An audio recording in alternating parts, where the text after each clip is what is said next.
आप सभी को भारतीय नव संवत्सर की हार्दिक मंगल कामनाएं। हमारा जो यह नव संवत्सर प्रारंभ हो रहा है चैत्र शुक्ल प्रतिपदा से, और इसी दिन से नवरात्रि महापर्व भी प्रारंभ होता है। यह सृष्टि का आदि दिन है और भगवान श्री ब्रह्मा जी ने इसी दिन से सृष्टि निर्माण की प्रक्रिया प्रारंभ की थी। यह केवल नव संवत्सर हम लोगों के लिए ही महत्वपूर्ण है ऐसी बात नहीं है, अपितु पूरी प्रकृति इस समय नए वातावरण में प्रफुल्लित हो रही है। नई कोपलें वृक्षों के ऊपर आ रही हैं, नदियों में निर्मल जल प्रवहमान हो रहा है, सुगंधित वातावरण चारों तरफ सुरभित हवाओं को लेकर व्याप्त है। ये स्वयं ही प्रकृति अपने को प्रकट कर रही है कि हमारा भारतीय नव संवत्सर इस दिन से प्रारंभ होता है।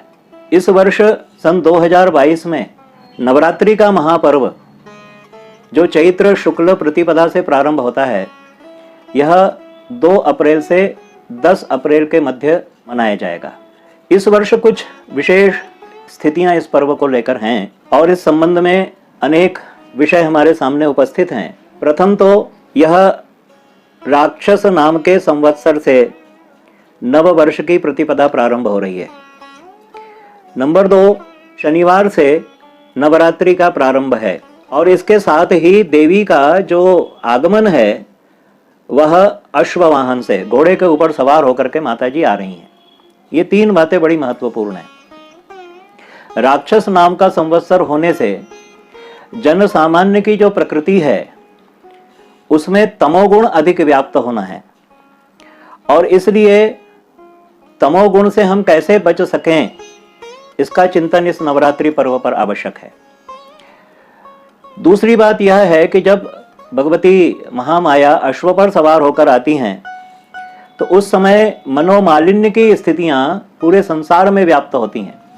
परस्पर द्वेष बढ़ना, युद्ध के हालात बनना, युद्ध के वातावरण की निर्मिति होना और मनुष्यों में भी परस्पर सौहार्द बिगड़ जाना, ये सामान्य परिस्थितियां धर्मशास्त्रों में बताई गई हैं।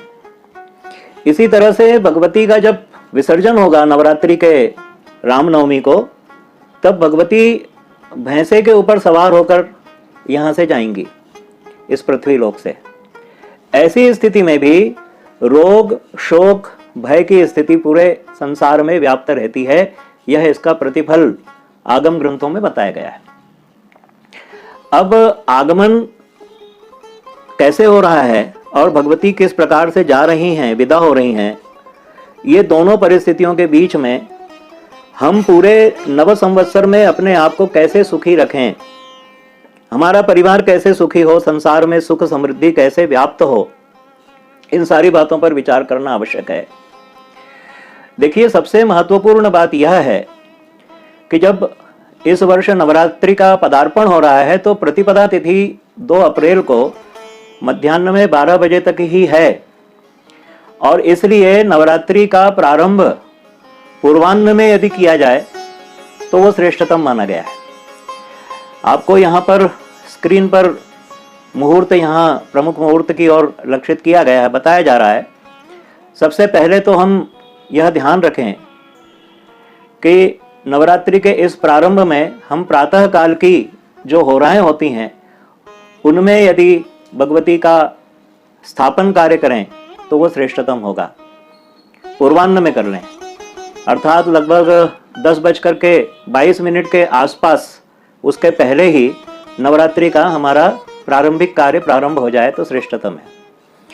और इसके पश्चात भी प्रातःकाल जैसे शुभ की चौघड़िया है, इसी तरह से केवल बहुत सामान्य समय के लिए मुहूर्त जो मुहूर्त ग्रंथों में बताया जा रहा है वह अल्पकाल का है, परंतु जो ज्योतिषीय ग्रंथों के अंदर इस बात का उल्लेख भी है कि हम गुरु की होरा में, शुक्र की होरा में, बुध की होरा में और चंद्र की होरा में भी हम नवरात्रि का स्थापन कार्य कर सकते हैं और अभिजीत मुहूर्त भी श्रेष्ठतम माना गया है।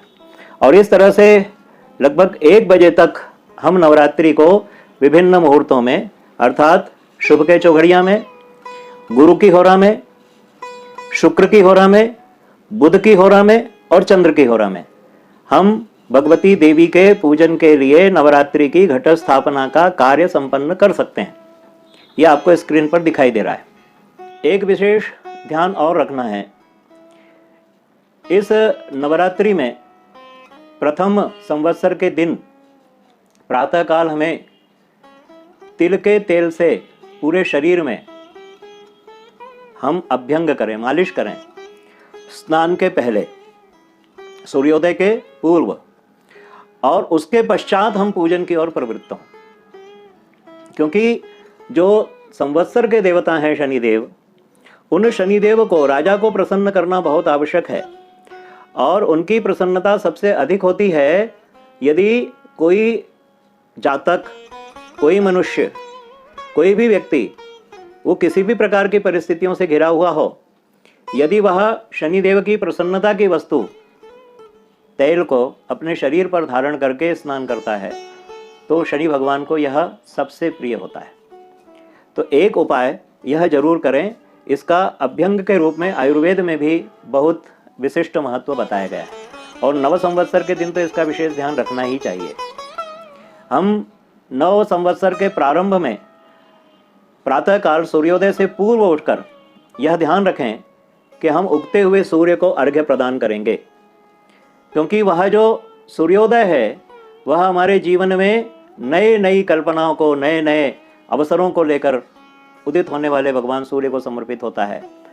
नए अवसर हमारे सामने आए, तो ऐसी दृष्टि से, इस विचार से हम सूर्योदय के पूर्व भगवान सूर्य नारायण को, उगते हुए सूर्य नारायण भगवान को अर्घ्य प्रदान करें। आप सभी को नव संवत्सर की बहुत बहुत शुभकामनाएं।